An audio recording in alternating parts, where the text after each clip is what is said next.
যে এই শরীরী বা জীবাত্মাকে হত্যাকারী বলে মনে করে সে সঠিক জানে না, কারণ জীবাত্মার কর্তৃত্বভাব নেই। যেমন কোনো কারিগর যতই সুদক্ষ হোক, যন্ত্র ছাড়া সে কোনো কাজ করতে পারে না, তেমনি জীবাত্মাও শরীর ব্যতি রেখে কোনো কার্য সম্পন্ন করতে সক্ষম হয় না। তাই ত্রয়োদশ অধ্যায়ে ভগবান বলেছেন যে সকল ক্রিয়া প্রকৃতির দ্বারাই অনুষ্ঠিত হয়। যিনি এইরূপ অনুভব করেন তিনি জীবাত্মার অকর্তৃত্বের ভাব বুঝতে সক্ষম হন। অর্থাৎ জীবাত্মার কর্তাভাব নেই, কিন্তু শরীরের সঙ্গে তদাত্ম করে সম্পর্কযুক্ত হয়ে নিজেকে শরীরের দ্বারা কৃত কর্মগুলির কর্তা হিসেবে মেনে নেয়। শরীরের সঙ্গে যদি তিনি সম্পর্কযুক্ত না হন, তাহলে তিনি কোনো ক্রিয়ারই কর্তা হন না।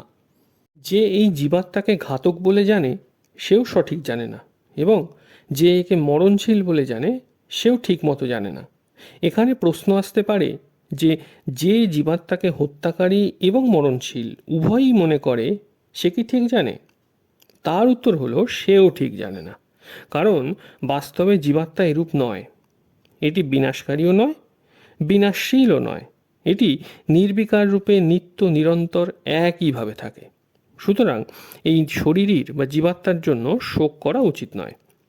অর্জুনের নিকট যুদ্ধের প্রসঙ্গ আসাতেই এখানে জীবাত্মাকে হত্যা করা বা হত হওয়ার ক্রীড়ারহিত বলে জানানো হয়েছে। বাস্তবে জীবাত্মা সম্পূর্ণ ক্রিয়া থেকে রহিত। শরীরই কাউকে মারেন না এবং কারো দ্বারা হত হন না, অর্থাৎ এই শরীরই কোনো ক্রিয়ার কর্তা নন এবং কর্মও নন, আর এর মধ্যে কোনো প্রকার বিকারও আসে না।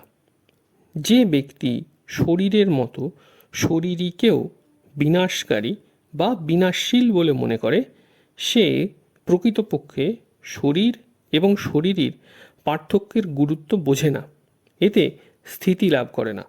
অপরদিকে অবিবেককেই গুরুত্ব দিয়ে থাকে।